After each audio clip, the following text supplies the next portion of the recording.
Acidity, gas, acid reflux, GERD এইবোৰ এনেকুৱা কিছুমান বেমাৰ যিবোৰ আমাৰ কিছুমান ভুলৰ কাৰণে হয়। আপোনাৰো নিশ্চয় কেতিয়াবা নহয় কেতিয়াবা বুকু জ্বলা পোৰা কৰিছে, বুকু বিষাইছে, টেঙা টেঙা উগাৰ আহে আৰু কেতিয়াবা এনেকুৱা হয় একেবাৰে পেটৰ পৰা আমাৰ ডিঙিলে একেবাৰে জ্বলি যোৱা যেন লাগে আৰু সঘনাই কাহ হয়, ডিঙিৰ ভিতৰত খজুৱতি অনুভৱ হয় আৰু কেতিয়াবা টোপনিৰ পৰা উঠিলে এনেকুৱা লাগে যে বুকুৰ ভিতৰত বিষ অনুভৱ হৈছে, আমাৰ ডিঙিত বিষায় এটা ছাইডত।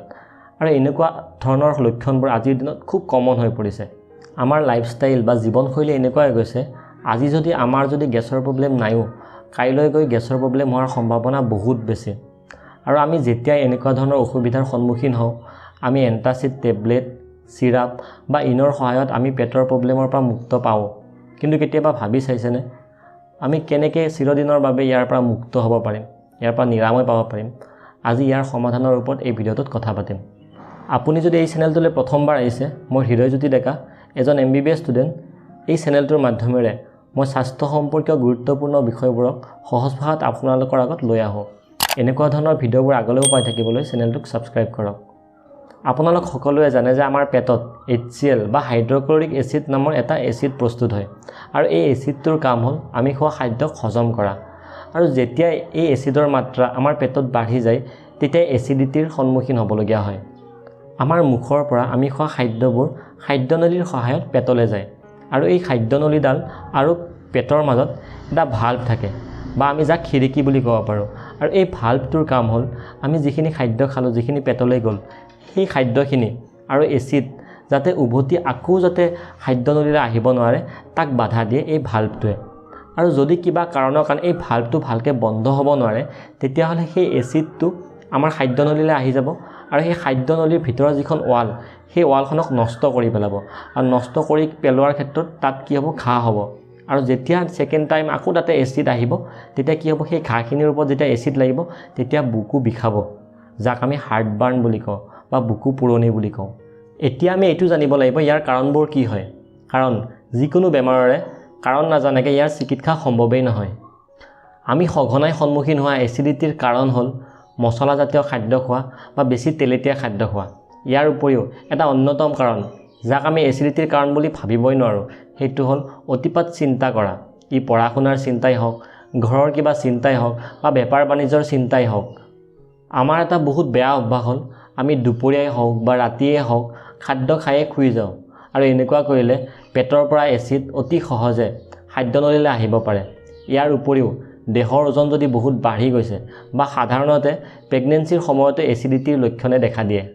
ইয়াৰ উপৰিও এলকহল, চিগাৰেট, গুটকা, চাহ, কফি, চকলেট, ক'ল্ড ড্ৰিংকছ এইবোৰেও এচিডিটিৰ সমস্যা বহুখিনি বঢ়াই দিয়ে। এতিয়া আমি জানিম কেনেকৈ ইয়াৰ পৰা নিৰাময় পাব পাৰিম আৰু কেতিয়া ডক্তৰৰ ওচৰ চাপিব লাগিব। চিগাৰেট, গুটকা একেবাৰে এৰি দিব লাগিব আৰু এলকহলৰ মাত্ৰা একেবাৰে কমাই দিব লাগিব। যদি সঘনাই এচিডিটিৰ সমস্যাই দেখা দিয়ে তেতিয়াহ'লে চাহ, কফি, চকলেট, ক'ল্ড ড্ৰিংকছ এইবোৰৰ পৰা আঁতৰি থাকিব লাগিব।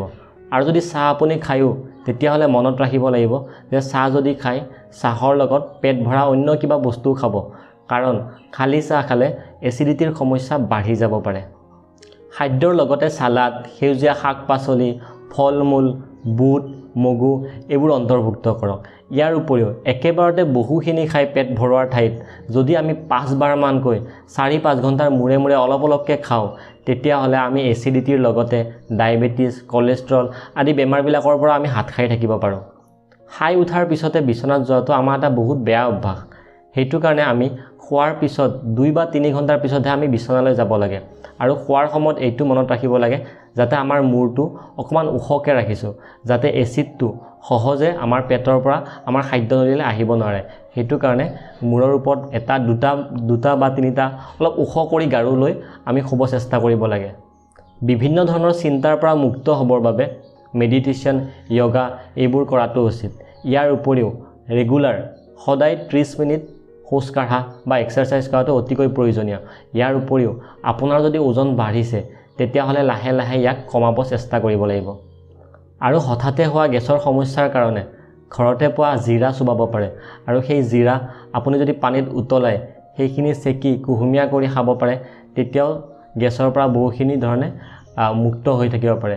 ইয়াৰ উপৰিও এণ্টাচিড টেবলেট চিৰাপ এইবোৰেও খন্তেকীয়াভাৱে গেছৰ পৰা মুক্ত কৰে ইয়াৰ উপৰিও কিছুমান মেডিচিন যিবোৰে আমাৰ পেটত এচিড কমকৈ উৎপন্ন হোৱাত সহায় কৰে এইবোৰ দীৰ্ঘ সময়ৰ বাবে উপযোগী হয় ইয়াৰ ভিতৰত H2 ব্লকাৰ যেনেকৈ ফেমটিডিন নিজাটিডিন ৰিনেটিডিন ইয়াৰ উপৰিও প্ৰটন পাম্প ইনহিবিটৰ সকলোৰে চিনাকি পেণ্টপ্ৰাজল অমেপ্ৰাজল ৰেবিপ্ৰাজল এইবিলাক এতিয়া আমি জানিম কেতিয়া ডক্টৰৰ ওচৰ চাপিব লাগিব যদিহে আপোনাৰ এচিডিটিৰ সমস্যা লাহে লাহে বাঢ়ি গৈছে সঘনাই হ'ব ধৰিছে ইয়াৰ উপৰিও যদি ৰাতি এচিড মুখলৈ অহাৰ কাৰণে আপুনি হঠাৎ সাৰ পাই গৈছে আপোনাৰ সঘনাই কাহ হ'ব ধৰিছে ইয়াৰ উপৰিও যদিহে এষ্টমাৰ প্ৰব্লেম আছে আৰু এই এষ্টমাৰ প্ৰব্লেম লাহে লাহে বেছি হ'ব ধৰিছে যদি খোৱা খাদ্য গিলাত বা ধুক মাৰাত যদি বিষায় ইয়াৰ উপৰিও যদিহে পেটৰ বিষ আৰম্ভ হৈছে কিছুমান মানুহৰ ক্ষেত্ৰত ভাত খালে বা খাদ্য খালে পেটৰ বিষ বেছি হয় আৰু কিছুমানৰ ক্ষেত্ৰত খাদ্য খালে পেটৰ বিষটো কমি যায় এইবোৰ গেষ্ট্ৰিক আলচাৰ বা ডিঅডেনাল আলচাৰৰ লক্ষণ হ'ব পাৰে আৰু বহুত মানুহৰ ক্ষেত্ৰত যদি গলব্লাডাৰ ষ্টোন থাকে তেতিয়াও এচিডিটিৰ লক্ষণে দেখা দিয়ে সেইটো কাৰণে আল্ট্ৰাছনোগ্ৰাফি বা এণ্ডোস্কপি কৰি কিনে আমি ইয়াক ৰুল আউট কৰাটো অতিকৈ প্ৰয়োজনীয় সেইকাৰণে যেতিয়া আপোনাৰ এনেকুৱা ধৰণৰ লক্ষণ দেখা দিয়ে অতি সোনকালে ডক্টৰৰ ওচৰ চাপাটো প্ৰয়োজনীয় যদিহে আপুনি এই ভিডিঅ'টোৰ পৰা উপকৃত হৈছে ভিডিঅ'টো লাইক কৰক সকলোৰে লগত ভিডিঅ'টো শ্বেয়াৰ কৰক আৰু এনেকুৱা ধৰণৰ ভিডিঅ' আগলৈও পাই থাকিবলৈ চেনেলটোক ছাবস্ক্ৰাইব কৰক আজিলৈ ইমানেই অন্য এটা ভিডিঅ'ত আকৌ লগ পাম ধন্যবাদ জয় আই অসম